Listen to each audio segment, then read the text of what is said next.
From this to this. Hello mga momshi! Samahan niyo ako today na i-makeover ang aming munting hagdan gamit ang mga vinyl tiles. So ito na nga mga momshi, another day, another mini vlog na naman tayo for today's video. Matagal ko na nga gustong ipa-makeover ito dahil medyo hindi na rin siya magandang tignan at natutuklap na kasi yung pintura nito pero wala pa talaga siya sa budget kaya naisipan ko na lang mag-DIY. Since marami din naman ako nakikitang nagdi-DIY ng kanilang mga hagdan at parang easy lang naman kasi mga ididikit na lang yung mga vinyl tiles dahil may sariling adhesive na ito kaya naisipan kong subukan na mag-DIY din. So nag-order nga ako online ng mga vinyl tiles at ganitong kulay nga yung nagustuhan ko. Dark brown nga ito at 20 pieces yung binili ko. Actually 9 steps lang naman yung dapat nalalagyan ko pero dahil first time kong gagawin ito kaya naman pinasobrahan ko na at least kung magkamali man ay meron akong mga reserba. Ang unang ginawa ko nga ay sinukatan ko muna yung mga steps dahil medyo mahaba yung sukat ng mga vinyl kaya kailangan ko pa itong bawasan. Nag-iisip nga ako dyan kung paano ko ba masisimulan to at paano ko ba magagawa ito ng tama. Iniisip ko kasi kung pwede ko bang matanggal yung railings ng hagdan namin para isang diretso na lang sana yung paglalagyan ng vinyl tiles. Ang kaso parang sobrang bigat netong railings. At baka naman hindi ko naman kayanin kaya napagdesisyonan ko na lang na i-cut na lang yung mga vinyl sa sukat nito. Ngayon pa nga lang parang nagda-doubt na ako kung maganda ba yung kalalabasan nito at nagsisisi na nga rin ako bakit ko ba naisipang gawin ito. Charis.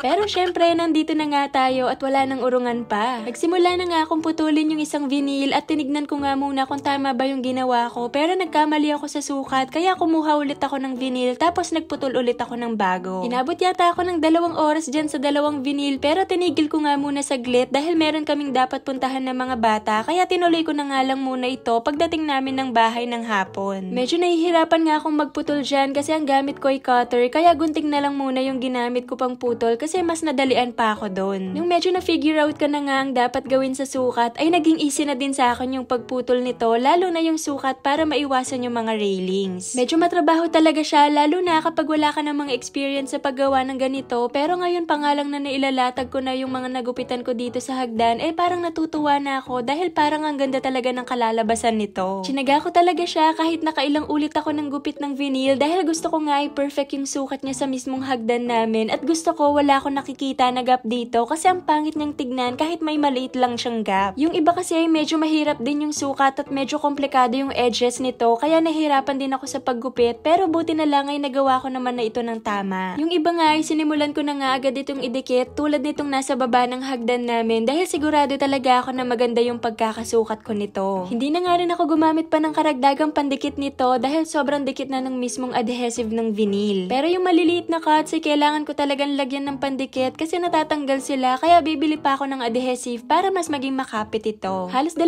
araw ko rin yatang ginawa ito at umaabot talaga ako ng alas 10 ng gabi kasi gustong gusto ko na talaga siyang matapos. At worth it naman yung pagod nung nakita ko yung pinaghirapan ko. Sa sobrang dami nga ng mga pinaggupit-gupit ko, ayan nakaisang plastic pa nga ako ng basura at may mga natira pa nga akong mga vinyl at itatabi ko muna ito at baka magamit ko pa nga ito sa future DIY ko. And ayan, sobrang saya ko talaga at ang ganda talaga ng kinalabasan ng aming hagdan. Finally, hindi na rin ako makukonsume na makita yung natutuklap na pintura. Sobrang ganda talaga ng klase ng vinyl na nabili ko kasi makapal siya at madikit yung adhesive. Plus, hindi siya madulas kasi wood grain yung texture niya at waterproof pa ito kaya masisigurado mo talaga na matibay. Well, anyway, yun lang naman yung chika ko for today's video mga momshi. God bless! Oh, siya nawa. Babush!